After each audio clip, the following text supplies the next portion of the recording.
Hey guys, welcome to my channel. I hope you're all doing very well. So I just watched Jumanji, The Next Level. Let's talk about it. So Jumanji The Next Level is directed by Jake Kasdan, and going into this film I was actually really excited. Unlike with the previous film where I knew it was kind of this remake slash sequel of the Robin Williams film that came out like a decade before, I really wasn't sure at that time what the film would be about and what it would be able to accomplish. But turns out it was actually a really cool and enjoyable movie, and it was a great cinema experience. So going into this one I kind of had that same expectation, bearing in mind that sequels don't have a tendency to deliver the same magic as the original films do. So I did have that in mind at the same time, but I was looking forward to this one, and I have to say that overall it definitely did deliver on what I was expecting from this franchise. So first off, let's start off with the good, and this is going to be a non-spoiler review, by the way, because I was able to see it a tad earlier. For once I will be able to kind of break down my thoughts on the film without giving you too many spoilers in case you haven't seen it yet. The first point that I want to make for the good parts of this film is, of course, the team dynamics. I think that is the draw when it comes to this franchise. Well, now it's a franchise. That is what you are going into. You want to see Dwayne Johnson, you want to see Kevin Hart interacting, you want to see Karen Gillan interacting with Jack Black. They're just fantastic together as a unit, and it definitely delivers here as well in the sequel. You see how funny they are when they're interacting with one another. They have great banter, they have great rhythm, they just work really well as a team. And at this point in time they're moving a bit more like a well-oiled machine, because they've already been through this. So there are parts of the film where they've already experienced that sort of thing before from the previous film, and so it's just kind of smooth runnings at this point, which I appreciated, and it just allowed for a bit more flexibility when it came to their interactions. It didn't feel quite as much as if we had to be explained the world of Jumanji. We just kind of re-entered the world because it was a familiar friend. But whilst the dynamic in the team was very familiar and it was kind of a nice home to get back to, there were some newer elements. If you've watched the trailer, you'll know that Dwayne Johnson and Kevin Hart both portray Danny DeVito and Donald Glover respectively. That's kind of the new twist that's in this film, where you have these two older characters who are introduced, and for the most part I thought it was absolutely hilarious. I was afraid when watching the trailer that we'd seen the best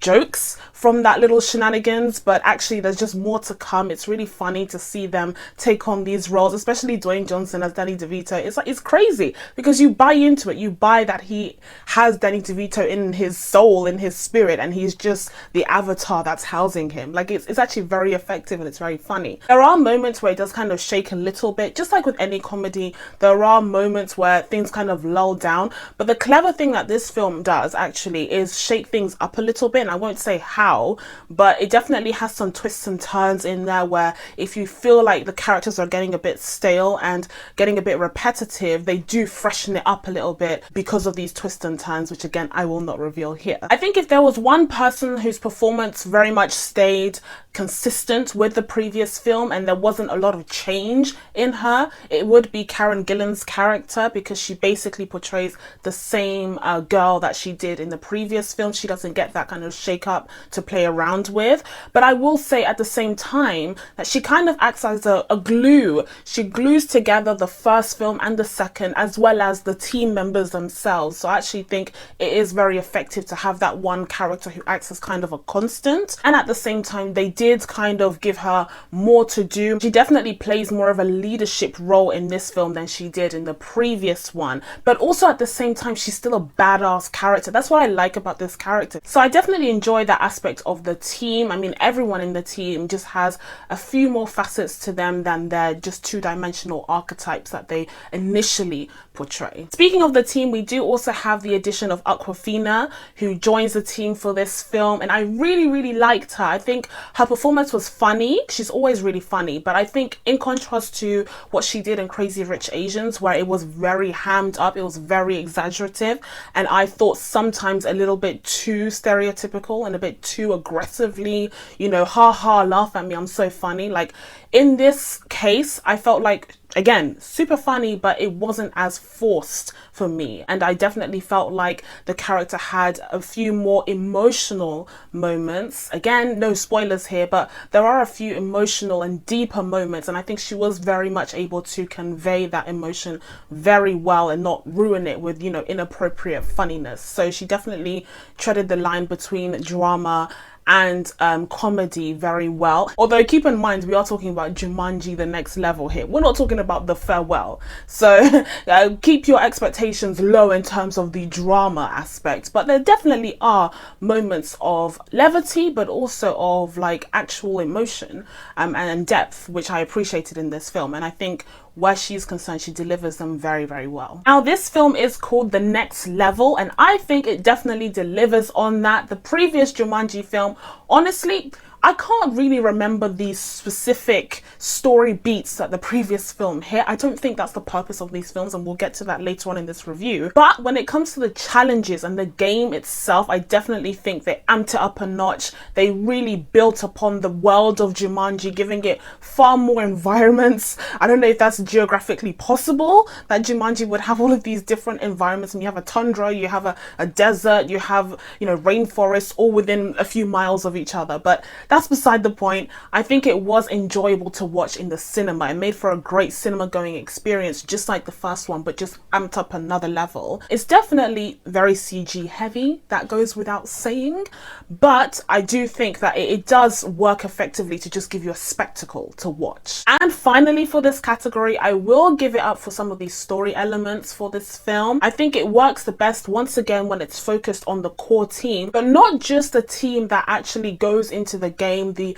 avatars in Jumanji. I'm also talking about the teenagers who are outside in the real world and how they form this really cute bond with each other after that life-changing, horrendous event that occurred in the first film. I think it's really sweet and refreshing how this film decides to build on their relationship rather than knocking them back down to square one, because that's one of my pet peeves when it comes to films and sequels in particular, where you'll have a sequel and all of the characters and all of their lessons and all of their development that occurred in the previous film just disappears, and they're back to square one, starting from scratch, and they have to relearn the whole situation again. That to me is so arduous and so overdone, whereas here they just pick up where they left off and the relationships are still there, and they're not perfect and there's things that they have to work on, definitely, which is why there's a story. But I like the fact that they've grown stronger rather than knocking them down back to square one, and then we have to go through this whole team building exercise once again throughout the whole sequel, and then in the end they end up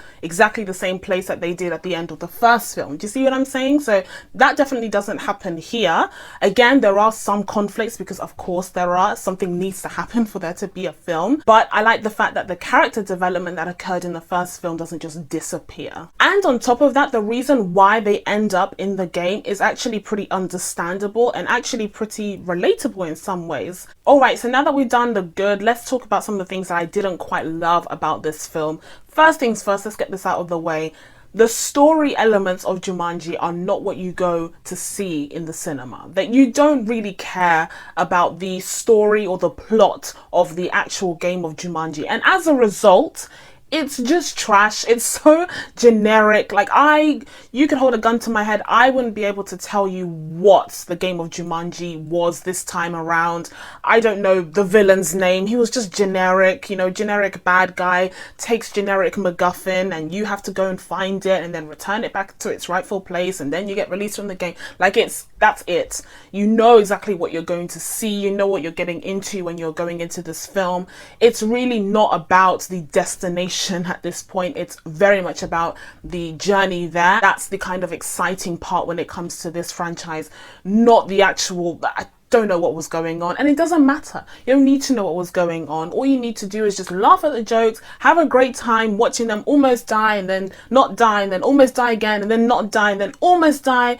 and then live and survive. The story of the actual game doesn't really matter. It's about the characters and how they interact with each other and with the game, and that's what makes it stand apart from other franchises. But at the same time, what is a valid criticism in my eyes is that the game doesn't really become much more sophisticated. Now, I said that they do amp it up when it comes to the challenges, but in terms of like the actual features of the game, you don't really get much more of that. You don't really get much more emphasis on how they're stuck in a game in comparison to the first film. And I think it may have been because of the novelty of the first film. It really made a point to emphasize, you know, how cool it was that they were actually in the game. Whereas I feel like in this film, they definitely forgot sometimes that they were in a game and they threw out the rules of the game. I would have expected a few more features, you know, a few more add-ons to kind of shake things up and make it feel more like a game that really has, you know, been developed in order to reflect the fact that this is a sequel. So I didn't really expect to just see the same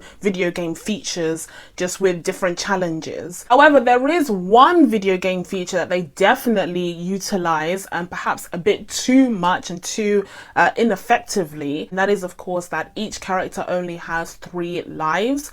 Now, I thought that in the original film, I don't know if I'm misremembering this film because honestly I haven't gone back to rewatch it since I watched it in the cinema, but I felt like they used the lives much more effectively than they did here. In this sequel, they definitely throw out a few of the lives just so you could have that amped up tension and really feel the stakes because they only have 1 life left. As a result, some characters do some very stupid things that makes absolutely no sense, especially the characters that were in the game from the first film as well. Like, some of their decisions just do not make sense, and it's clearly because they just want to throw out a few lives so that everyone ends up with 1 life left and there's that build up of tension. And to that point, I don't think it's ever successful because this is just not the type of franchise where there would be any real stakes, and I never feel like there are any. You're supposed to feel like, oh my goodness, like if they lose this challenge then they're gonna end up dead. Like, no, not for a second, not for a millisecond